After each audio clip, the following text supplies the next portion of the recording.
Break के बाद एक बार फिर आपका इस्तकबाल है। एक बहुत ही अहम मीटिंग इस वक्त जारी है दिल्ली में वजीर आजम के रिहाइशगाह पर, और मीटिंग हो रही है जम्मू कश्मीर के तमाम सियासी जमातों के सीनियर लीडरों के साथ।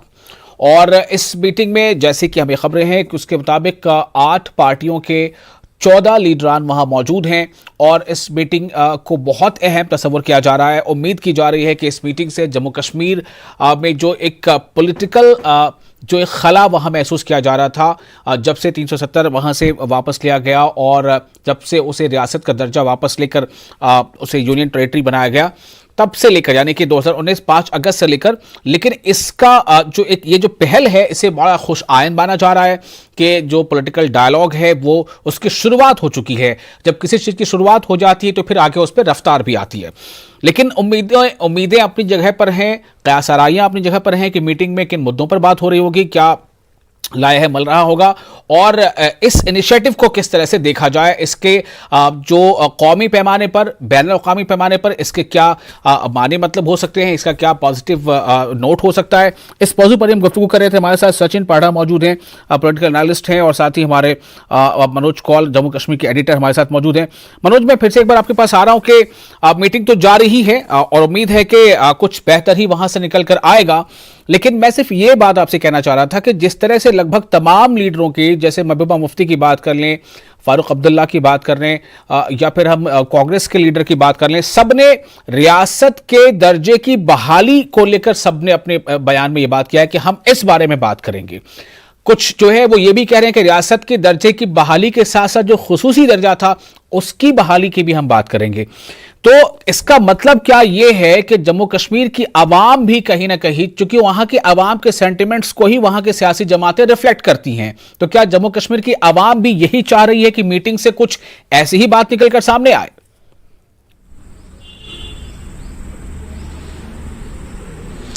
जी हाँ, बिल्कुल विशाल। आप देखें कि जहाँ तक स्टेटहुड का ताल्लुक है, चाहे वो कांग्रेस हो, बीजेपी हो या पीएजीडी में शामिल जितनी भी पार्टियां हैं, उनका जो एजेंडा है वो सबकी ये मांग है कि स्टेटहुड वापस दिलाया जाए। और इसका वादा बाकायदा जो वजीर दाखिला हैं अमित शाह, उन्होंने उस वक्त किया था जब आर्टिकल 370 और 35 से हटाया गया और जम्मू कश्मीर रियासत को 2 यूटीज में तब्दील किया गया था।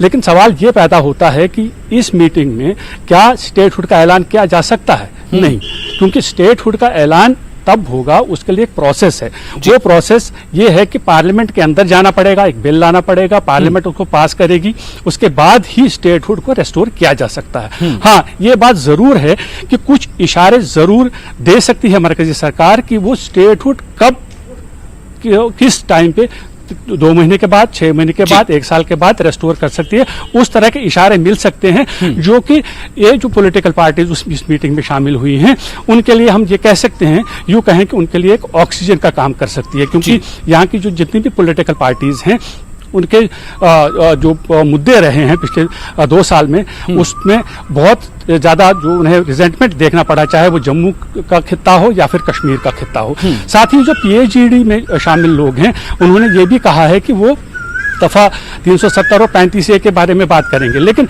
दफा 370 और 35A के बारे में वो क्या बात करेंगे और वो बात कितनी मानी जाएगी, उसके बारे में ये कहा जाता है कि उसके ज्यादा मानी नहीं होंगे, क्योंकि मरकजी सरकार पहले ही ये कह चुकी है कि दफा 370 और 35A दोबारा बहाल नहीं किया जा सकता।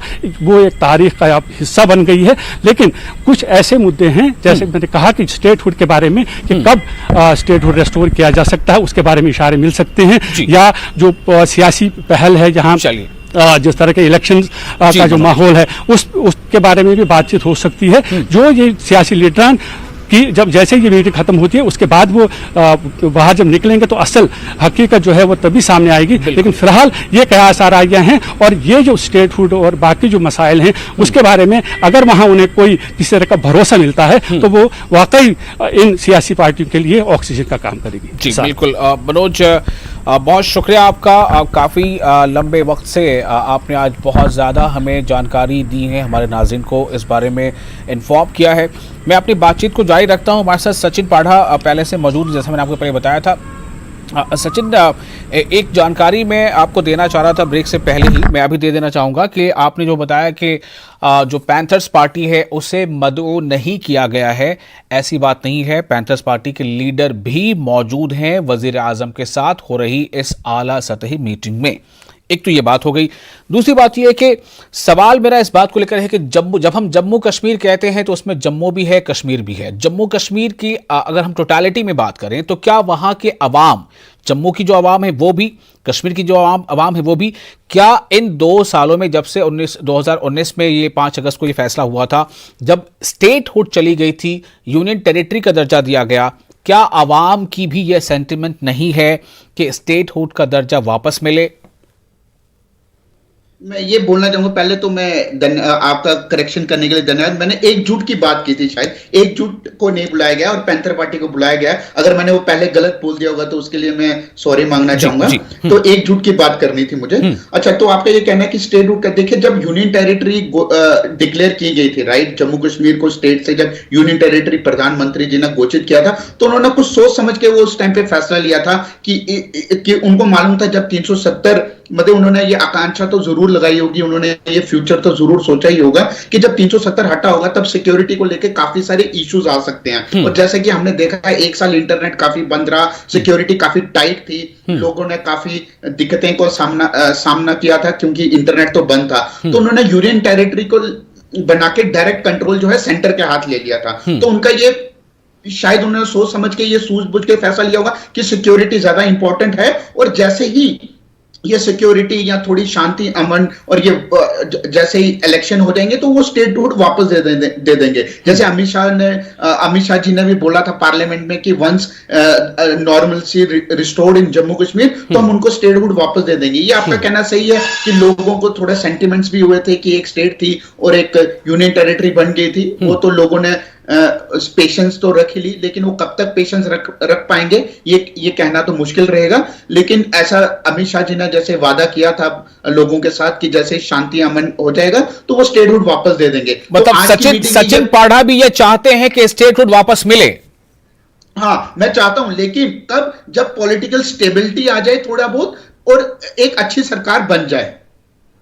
पॉलिटिकल स्टेबिलिटी क्या आएगी? पॉलिटिकल तो पूरा अमल ही रुका हुआ था अभी तक सचिन, पूरा अमल रुका हुआ था। जब स्टेट इलेक्शन आ जाए, एक सरकार आ जाए तो स्टेट बन सकती है, तब कंट्रोल स्टेट के पास जा सकता है। तो ऐसा हमारा कहना है एज ए लोकल हम जो हैं। और तो अगर स्टेटहुड वापस मिलती है, हालांकि उसका एक प्रोसेस है, थोड़ा वक्त लगेगा, लेकिन उसका एश्योरेंस मिलना, और स्टेटहुड का मतलब है कि फिर वहां पर डिलिमिटेशन का अमल चालू है। इसका मतलब ही है कि वहां पर जो इंतखाबात को लेकर जो उसका पहला होमवर्क या वर्कआउट हो सकता है वो जारी है। तो स्टेटहुड का अनाउंसमेंट हो जाता है, फिर वहां इंतखाबात होते हैं, वहां की अपने अवाम की चुनी हुई सरकार आ जाती है। तो क्या ये चाहते हैं सचिन पाढ़ा भी या नहीं चाहते? मैं क्या चाहता हूं कि पहले तो डिलिमिटेशन जो काफी बड़ा मुद्दा है, राइट, अभी इलेक्शन से पहले डिलिमिटेशन हो जानी चाहिए, हमारा ये कहना है। पर अगर डिलिमिटेशन के बाद इलेक्शन होती है, इलेक्शन के बाद एक स्टेबल गवर्नमेंट आती है तो स्टेटहुड वापस आ जानी चाहिए। ये हर किसी लोकल जो भी है, जम्मू के अवाम है, जम्मू कश्मीर की जो अवाम है, वो तो यही चाहती है कि पॉलिटिकल स्टेबिलिटी। तो पॉलिटिकल स्टेबिलिटी का मेरा यही मतलब है, डिलिमिटेशन होने के बाद इलेक्शन होए और इलेक्शन के बाद जो स्टेबल गवर्नमेंट है फिर आप स्टेटहुड वापस दे दें। जब तक स्टेबिलिटी नहीं है तब तक स्टेटहुड नहीं आनी चाहिए, तब तक सेंटर के पास कंट्रोल रहना चाहिए। ठीक है, आप हमारे साथ बने रहे सचिन जी। हमारे साथ इस वक्त शैलेंद्र वागो जुड़ चुके हैं, हमारे नुमाइंदे दिल्ली से। शैलेंद्र, बहुत ज़्यादा उम्मीदें हैं और जम्मू कश्मीर की आवाम ख़ास तौर से बिल्कुल कहते हैं टकटकी लगा के देखना, उन्हें उम्मीद है कि इस मीटिंग से कुछ अच्छा निकल कर आएगा। मैं आपसे जानना चाहता हूं कि मीटिंग तो जारी ही है, क्या कुछ इनपुट मिल पा रहा है कि इस तरफ कदम बढ़ रहे हैं या बढ़ेंगे? क्या कुछ इनपुट मिल पा रहा है शैलेंद्र? देखिए, मीटिंग को शुरू हुए करीब 2.5 घंटे बीत चुके हैं और अभी तक मीटिंग जारी है। और जो तस्वीरें सामने आ रही हैं, दिखाई दे रहा है उसमें कि तमाम पॉलिटिकल पार्टीज वहां पर जो रिप्रेजेंटेटिव्स उनके वो मौजूद हैं। और वही इसमें पीएम मोदी, अमित शाह, अजीत डोभाल वो भी इस बैठक में मौजूद हैं और होम सेक्रेटरी AK भल्ला वो भी इस तस्वीरों में दिखाई दे रहे हैं। तो जाहिर तौर पर पूरा पैनल है जो कश्मीर के मुद्दों पर सीधे तौर पर बात कर रहा है और माना ये भी जा रहा है कि सभी पॉलिटिकल पार्टीज को बोलने का ऐसा मौका दिया जाएगा। प्रधानमंत्री मोदी की तरफ से कमेंट्स दिए गए हैं, लेकिन क्योंकि वहां पर जो अभी मीटिंग चल रही है क्लोज डोर मीटिंग है, तो जाहिर तौर पर डिटेल्स अभी सामने नहीं आई है, किस तरह मीटिंग जा रही है, क्या कुछ मुद्दे उठाए गए हैं, ये अब तक सामने नहीं आया है, क्योंकि जो लीडरान है उनके पास भी मोबाइल फोन अलाउ नहीं किए गए हैं। जाहिर तौर पर ये बिहाइंड द डोर्स मीटिंग है, क्लोज डोर मीटिंग है, यहाँ पर अभी कुछ क्लियर नहीं है, लेकिन ये जरूर है कि अब से कुछ देर बाद जैसी मीटिंग खत्म होगी, हमें ये कन्वे किया गया है कि जो भी पॉलिटिकल लीडर्स हैं वो बाहर आकर मीडिया को ब्रीफ करेंगे, तो उसके थोड़ा इंतजार करना होगा कि क्या कुछ रहा मीटिंग में और पीएम मोदी की तरफ से क्या एश्योरेंस दिया गया इन पॉलिटिकल पार्टीज को। लेकिन ये एक बहुत महत्वपूर्ण बैठक है, क्योंकि बहुत ज्यादा उम्मीद है लोगों को इस बैठक से, और कल भी हमने देखा है कि जो पॉलिटिकल लीडर्स हमसे बात कर रहे थे उन्होंने हमको बोला है कि हमें उम्मीद है कि प्रधानमंत्री मोदी ने जब हमको अगर बुलाया है तो हम उनसे अपने दिल की बात सामने रख सकते हैं और जम्मू कश्मीर के लोगों के मुस्तकबिल के लिए, उनकी खुशी के लिए, उनके विकास के लिए जो कुछ भी हमें कहना होगा और जो कुछ पीएम मोदी कहेंगे वो सुनने के लिए वो तैयार है। हालांकि इश्यूज तमाम इसमें उठाए जाएंगे, लेकिन थोड़ा इंतजार करना होगा ये समझने के लिए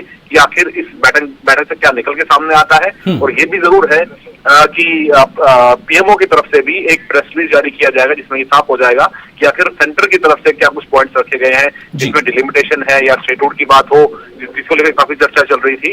उन तमाम पहलुओं पर माना जा रहा है कि स्टेटमेंट सामने आएगा और वहीं पॉलिटिकल प्रोसेस को कैसे आगे ले जाया जाएगा, जिसमें चुनाव भी शामिल है, उस पर भी चर्चा होगी। जी शैलेंद्र, मैंने अभी मनोज कॉल हमारे साथ थे, उनसे मैंने ये सवाल किया था। मैं आपसे भी सवाल करना चाहूँगा कि ये सही है कि कोई एजेंडा बाज़ाब्ता जो है तौर पर उसका कोई ऐलान नहीं हुआ या बताया नहीं गया कि क्या एजेंडा होगा, लेकिन मैं कह रहा हूँ कि बीजेपी के जो लीडर हैं विजय सोनकर शास्त्री, उनका एक ट्वीट है मीटिंग से पहले, और उस ट्वीट पर उन्होंने लिखा है कि हमने कई बार डिलिमिटेशन का जो टॉपिक है या मौजू इसे उठाया कि अनुसूचित जातियों और जातियों के लगभग 25 सीटें बढ़ेंगी इस उम्मीद से, और इन बढ़ी हुई सीटों से जम्मू कश्मीर का जो सियासी डिस्कोर्स वो बदल जाएगा।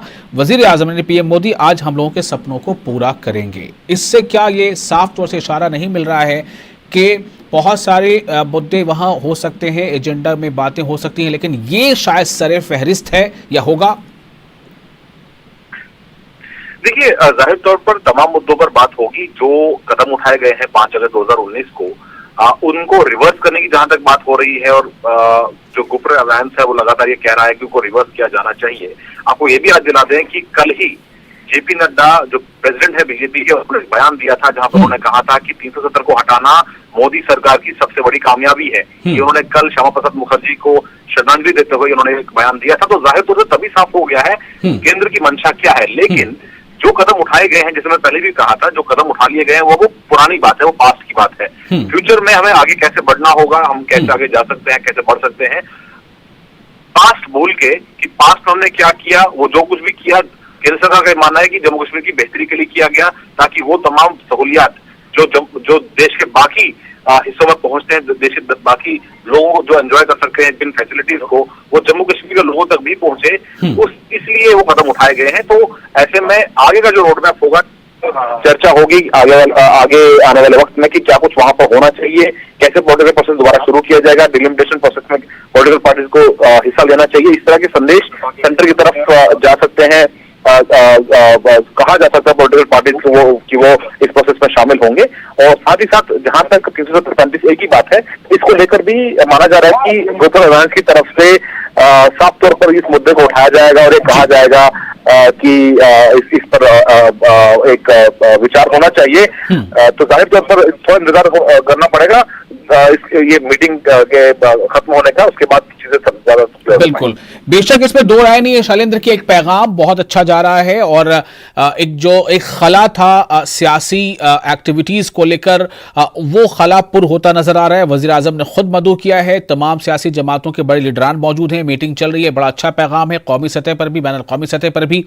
लेकिन जो विजय सोनकर शास्त्री का जो ट्वीट है उससे भी इससे पता चल रहा है कि डिलिमिटेशन, मैं शैलेंद्र आपसे जानना चाहता हूं कि डिलिमिटेशन अगर वाकई इतना अहम मौजू ये क्यों बन गया और क्यों डिलिमिटेशन के मुद्दे पर तमाम पार्टियों की हिमायत ली जाए, उसके लिए एक मीटिंग बुलाई जाए, ये इतना अहम क्यों हो गया?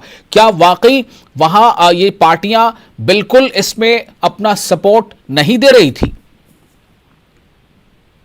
देखिए, डिलिमिटेशन प्रोसेस जो है वो कहने को तो 2026 में होना था, लेकिन मोदी सरकार ने और यहाँ कहे कि एक गो अहेड दिया, जिसके बाद अब ये प्रोसेस शुरू हो चुका है। वहां पर बताया जा रहा है कि डिलिमिटेशन पूरा होने के बाद 7 सीटों का इजाफा होगा। हालांकि उसमें जब पीओके की सीट्स भी शामिल है, तो जाहिर तौर पर डिलिमिटेशन प्रोसेस जो है उसमें सभी पॉलिटिकल पार्टीज को एक लेवल पे आके, एक टाइम पे आके इनको शामिल किया जाता है। हालांकि शुरुआत में इस प्रोसेस में जो पैनल है उसमें एमपीज भी शामिल होते हैं, लेकिन इससे पहले हमने भी देखा है कि फारूक अब्दुल्ला साहब ने ये कहा था कि वो इस बैठक में शामिल नहीं होंगे, लेकिन उसके बाद हाल ही में उन्होंने ये भी बयान दिया कि अब से वो डिलिमिटेशन प्रोसेस जो बैठकें होंगी उसमें वो शामिल होंगे बतौर एमपी, क्योंकि आज भी वो सांसद हैं। तो ऐसे में जो पॉलिटिकल पार्टी की जब बारी आएगी तो उनको भी उसमें शामिल होना चाहिए।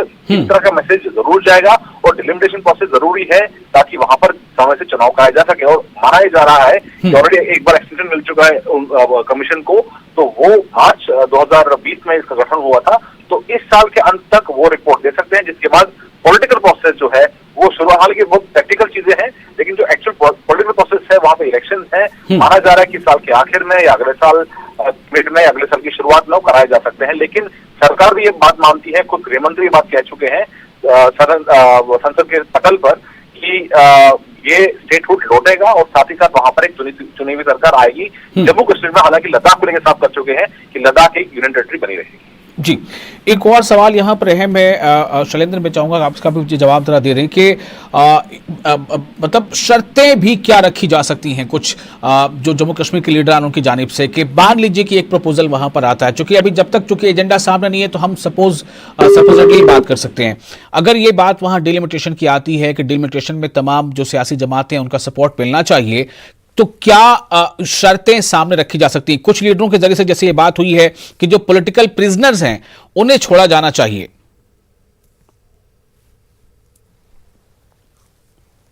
जी शैलेंद्र, और शैलेंद्र से लगता है हमारी बात अभी नहीं हो पा रही है, हम फिर कोशिश करेंगे उससे बात करने की। हमारे साथ हम साथ मौजूद हैं हमारे मेहमान सचिन पाड़ा।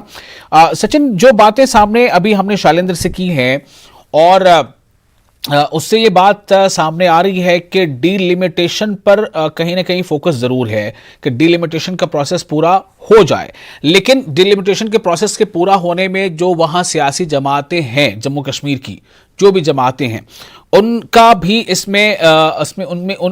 उनका पार्टिसिपेशन, उनकी भागीदारी अहम है। तो क्या ये माना जाए कि उनसे अगर इस बारे में सहमति ली जाती है तो क्या ये अपनी बातें रखेंगे, और क्या जम्मू कश्मीर की आवाम के लिए ये बात काबिल कबूल होगी? उन्हें भी वो भी इसे खद्दा पेशानी के साथ वेलकम करेंगे कि हाँ, डिलिमिटेशन की प्रोसेस में हमारी जमातें, सियासी पॉलिटिकल पार्टीज हैं, वो अब साथ देने वाली हैं या देंगी? मैं आपका क्वेश्चन जो है पूरी तरीके से समझ नहीं पाया क्योंकि बीच में आवाज आ रही थी, क्या आप रिपीट? मेरा सवाल सिर्फ ये था कि डीलिमिटेशन जो अभी तक की बातें सामने आ रही, उससे ये पता चल रहा है कि डीलिमिटेशन का जो मौजू है उस पर बात जरूर होगी। इससे पहले डीलिमिटेशन के इस प्रोसेस में जम्मू कश्मीर की पॉलिटिकल पार्टीज पूरी तरह से साथ नहीं दे रही थी, ठीक है। अब अगर ये बात होती है तो वो साथ देती हैं, तो जम्मू कश्मीर के अवाम के लिए ये एक अच्छा अमल होगा, अच्छा कदम होगा।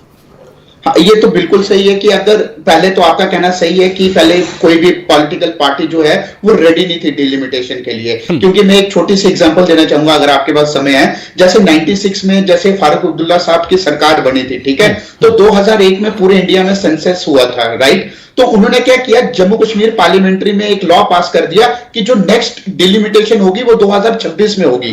तो ये इन्होंने एक मतलब this is against the parliamentary law, right. 2026 तक क्यों नहीं होगी?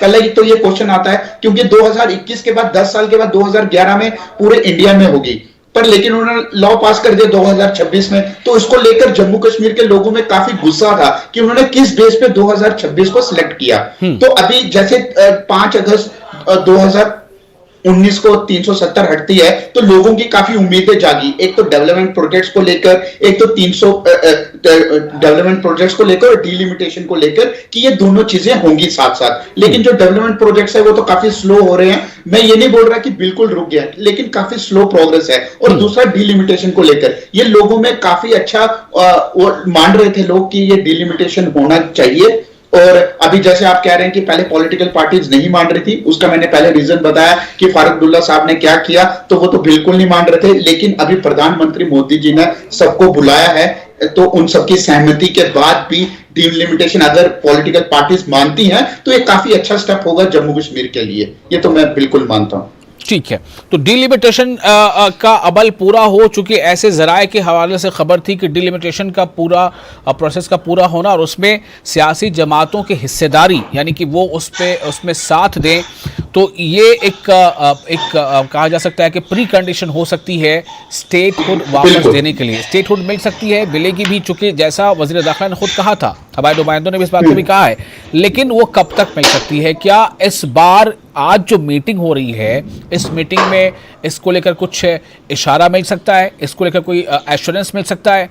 ऐसे एश्योरेंस देखिए मैं ये बोलना चाहूंगा, प्रधानमंत्री मोदी जी और अमित शाह का जो वर्किंग स्टाइल है वो आखिर तक नहीं पता चलता कि वो क्या डिसीजन लेंगे। आपने भी देखा ही होगा एज ए पॉलिटिकल जर्नलिस्ट, तो हम भी देखते आ रहे हैं, तो ऐसे लोगों को तो काफी उम्मीदें हैं कि शायद स्टेटहुड भी वापस आ जाए। लेकिन जैसा ये मैं अपनी एक्सपीरियंस के हिसाब से बोल रहा हूं कि मुझे लगता है ये पॉलिटिकल स्टेबिलिटी के बाद ही स्टेटहुड आएगा, पहले तो शायद नहीं आएगा। तो पहले तो शायद पहले ये प्री कंडीशन हो कि पहले डिलिमिटेशन हो, उसके बाद जब इलेक्शन आ जाए तो स्टेटहुड वापस आ जाए, तो this could be the process step by step का। तो मुझे ये तो यही लगता है। आगे तो अभी देखते हैं, उनकी मीटिंग की बातचीत की लोगों को काफी उम्मीदें हैं। अभी प्रेस कॉन्फ्रेंस करेंगे जब ऑल पार्टी लीडर्स, तो उनका क्या आता है, पार्टी का क्या मीटिंग में हुआ, वो सब आने के बाद ही हम बता सकते हैं। जी, और एक बार फिर अपने नाज़रीन को बता दें कि एक बहुत ही अहम ये मीटिंग दिल्ली में इस वक्त जारी है, और ये मीटिंग ख़ास तौर से जम्मू कश्मीर जो फिलवक्त जो एक यूनियन टेरिटरी है उसके जो सियासी वहाँ का मुस्तकबिल है, जो माशी मुस्तकबिल है, उसके हवाले से बहुत अहम है, समाजी मुस्तकबिल उसके हवाले से बहुत अहम है, क्योंकि बहुत तरह के ऐसे स्टेप्स हैं जो अभी वहाँ नहीं लिए जा पा रहे हैं। 2019 में 5 अगस्त को जब अहम फैसले लिए गए थे, उसके तहत जम्मू कश्मीर से जो रियासत का दर्जा वापस ले लिया गया था, खुसूसी जो रियायत हासिल थी वो वापस ले ली गई थी। तो उसके बाद ये दावा था कि, और ये वादा था कि जम्मू कश्मीर में डेवलपमेंटल काम बहुत तेज़ी से होंगे, वहाँ के जो बेरोज़गार हैं उन्हें बहुत बड़े पैमाने पर नौकरियाँ मिलेंगी। लेकिन ख़ुद अभी सचिन हमारे साथ जो मेहमान मौजूद हैं, सचिन पाड़ा, वो कह रहे हैं कि डेवलपमेंटल प्रोसेस बहुत स्लो है। तो जो वहाँ की आवाम की तवक्कुआत थी, क्या 5 अगस्त 2019 से लेकर आज की तारीख़ तक जो उम्मीद वहाँ की आवाम ने किया था, जम्मू कश्मीर की आवाम ने, कि मरकज़ ने जो भी स्टेप्स लिए हैं उस और जो वादे किए जा रहे हैं, किस हद तक वो वादे पूरे हुए, ये भी आवाम की नज़र में होगा। साथ ही साथ ये अहम होगा कि क्या यहाँ से अब एक शुरुआत हो रही है, ये जो पहली मीटिंग दिल्ली में हो रही है वज़ीर आज़म के दावत पर, कि यहाँ से क्या अब जम्मू कश्मीर के जो एक कह सकते हैं कि वहाँ का जो एक डार्क डेज था वो ख़त्म हो रहा है, यहाँ से अब अच्छे दिन, यानी अच्छे दिन की शुरुआत इस मीटिंग से शुरू होने वाली है। जो सबसे अहम सवाल है वो यही है कि क्या इस मीटिंग में इस बात का कोई यकीन दहानी कराई जाएगी कि स्टेटहुड वापस दी जा रही है या दी जाएगी, उसका क्या कोई टाइम फ्रेम होगा, उसके लेकर क्या कोई प्री कंडीशंस होंगे? क्योंकि जो डिलिमिटेशन का प्रोसेस है वो काफ़ी अहम माना जा रहा है, उसकी वहाँ पर शुरुआत हो रही है, उसके लिए जो प्रोसेस है वो शुरू है। लेकिन चूंकि वहाँ पर सियासी जमातें डिलिमिटेशन के इस प्रोसेस में अपने तरफ से उसमें सपोर्ट नहीं कर रही थी, एक तरह का उनमें एक कह सकते हैं कि मरकज़ के उस इक़दाम के ख़िलाफ़ जो 2019 में उठाए गए थे एक नाराज़गी थी। लेकिन आज के मीटिंग से बहुत तरह की उम्मीदों को पर लग गए हैं, और उम्मीद है, जैसा कि हम लगातार बातचीत कर रहे हैं अपने मेहमान से, मैं एक बार फिर से बता दूं कि मीटिंग जो वज़ीर आज़म के रिहाइशगाह पर हो रही है, इस मीटिंग को शुरू हुए तकरीबन 2 घंटे हो चुके हैं या उससे कुछ ज़ायद। और जैसा पहले बताया गया है कि मीटिंग के बाद जो सियासी जमातों के लीडरान, ख़ासतौर से जम्मू कश्मीर की जो सियासी जमातों के लीडरान हैं, वो मीडिया को ब्रीफ करेंगे, बताएंगे कि उन्होंने क्या बातें हुई हैं, उन्होंने अपनी तरफ से क्या बातें रखी हैं। जम्मू कश्मीर से जो जमातों के लीडर आए हैं। उनमें उमर अब्दुल्ला मौजूद है, उनमें फारूक अब्दुल्ला मौजूद है, उनमें मुफ्ती महबूबा मुफ्ती जो है वो मौजूद हैं, उनमें यूसुफ तारिगामी है, उनमें अल्ताफ बुखारी है, उनमें रविंदर रैना है, उनमें कविंदर गुप्ता है। तो ऐसे कई नाम है, उसमें निर्मल सिंह है। सवाल इस बात को लेकर है कि ये सब लोग मिलकर जम्मू कश्मीर के लिए क्या अच्छा आज वहां उसकी तस्करा कर रहे हैं, क्या अच्छा जम्मू कश्मीर के लिए आने वाला है। और दूसरा अहम यह है कि अगर वहां सियासी अमल शुरू हो जाता है, इलेक्शन की तरफ बढ़ने के इकदाम उठाए जाने का ऐलान हो जाता है, तो ये बहुत बेहतर हो सकता है, क्योंकि जम्मू कश्मीर की आवाम को वहां तरक्की चाहिए, वहां के बेरोजगारों को नौकरी चाहिए, डेवलपमेंटल वर्क वहां पर हो रहे हैं, लेकिन बहुत उसकी रफ्तार कम है, यह खुद सचिन पाड़ा बता रहे हैं। तो उम्मीद करनी चाहिए कि बहुत जल्द इस मीटिंग के अख्ताम के बाद कुछ तस्वीर साफ हो जाएगी। सचिन, मैं एक बार फिर से आपके पास आता हूं कि बेशक अभी जो जम्मू कश्मीर की पूरी आवाम है वो बिल्कुल टेलीविजन के पास बैठी होगी, वो किसी बड़े, जैसे कभी लोग बहुत बड़ा कोई मैच देख रहे होते हैं, उससे ज़्यादा अहम इस वक्त है चूंकि वहाँ के मुस्तकबिल के लेकर फैसले होने हैं। क्या ये कंसेंसस जो मीटिंग के पहले लोगों में जो खासतौर से जो GAPD के जो लीडर्स हैं उनके बीच में था कि हम जो है अपनी कुछ बातें रखेंगे और उन बातों पर वज़ीर आज़म से कहेंगे कि उसे मान लें, क्या वज़ीर आज़म इस बात को जो जम्मू कश्मीर के अवाम के सेंटिमेंट्स हैं उस पर कितनी तवज्जो देंगे और कितना ज़रूरी है ये? सचिन भाई, आपसे ये जानना चाहता हूँ, कितना ज़रूरी है ये कि स्टेटहुड वापस मिले जम्मू कश्मीर के अवाम के लिए? जैसे कि आपने बताया बिल्कुल सही है कि जैसे एक क्रिकेट मैच देखने के लिए लोग टीवी पे उमड़ जाते हैं, वैसे ही आज लोग काफी सारी उम्मीदें लगा के बैठे हैं कि क्या होगा इस मीटिंग में। जैसे कि मैं पहले भी बता रहा था कि डेवलपमेंट काफी स्लो है, लेकिन मैं एक और चीज बताना चाहूंगा आपके टीवी के माध्यम से कि जम्मू एक ऐसी सिटी है जहां पे IITs और IIMs दोनों एक साथ हैं।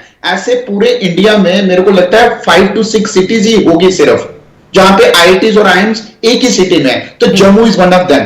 तो एक काफी बड़ा स्टेप है, राइट। और जैसे कि अभी तक वेस्ट रेफ्यूजीज को कुछ अधिकार नहीं मिले थे वोटिंग के, और जैसे हमारे हरिजन जो हैं उनको वोटिंग अधिकार नहीं मिले थे, जिनको हरी सिंह जी लेके आए थे पंजाब से, जो सफाई कर्मचारी लोग हैं, राइट, उनको अधिकार नहीं थे, और उनको अभी अधिकार है वोटिंग डालने का, उनको अधिकार है नौकरियां लेने का। तो ये काफी बड़े स्टेप थे। लेकिन जो स्लो स्टेप मैं बोल रहा हूं इन केस ऑफ डेवलपमेंट, जैसे IIMs जम्मू स्टार्ट हुआ, विजयपुर में, IIMs श्रीनगर में भी स्टार्ट हुआ है, लेकिन इनकी जो कंस्ट्रक्शन है काफी स्लो हो रही है। मे बी कोरोना के कारण बीच में लॉकडाउन हो गया था, फिर रिस्ट्रिक्शन थी, तो उसके कारण ये काफी चीजें जो है काफी स्लो है। और डेवलपमेंट प्रोजेक्ट जैसे उनका था कि तवी जो रिवर है, तवी जो है वाटर फ्रंट बनाएंगे, जैसे गुजरात में साबरमती रिवर फ्रंट है। तो हमारे जो राज्यपाल सर हैं वो गुजरात का दौरा भी करने गए थे, उन्होंने वहां पे साबरमती रिवर फ्रंट भी देखा कि कैसे बनाया गया, तो वही मॉडल वो यहाँ पे लेके आना चाहते हैं। पर लेकिन वही है, कोरोना के कारण ये सारी चीजें रुकी थी।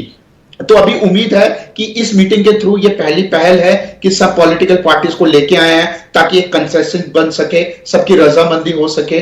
तो अभी इनके बाद देखते हैं। अभी मैं एक ह्यूमर वे में बोलना चाहूंगा कि ऑपोजिशन पार्टी तो हमेशा अगेंस्ट ही जाती है। मेरे को ये डर है कि कहीं प्रेस कॉन्फ्रेंस में ये ना बोल दे कि राजमा चावल और शीर चाय नहीं मिली तो हम काफी नाराज हैं। तो मेरे को यही डर है कि कहीं ऐसा ना बोल दे। मुझे लगता है कि आपको अपने खित्ते के लीडरों पे थोड़ा भरोसा तो रखना ही चाहिए। बहरहाल भरोसा रखिए। और एक छोटा सा ब्रेक हम यहाँ पर लेते हैं, ब्रेक के बाद हम फिर हाजिर होंगे। बहुत अहम मीटिंग दिल्ली में जारी है और उस पर लगातार हम उस मीटिंग को लेकर बातचीत कर रहे हैं कि उस मीटिंग में क्या इकदाम किए जा सकते हैं, किन चीज़ों को लेकर ऐलान हो सकता है, किन चीज़ों को लेकर एक रजामंदी बन सकती है। बने रहे हमारे साथ।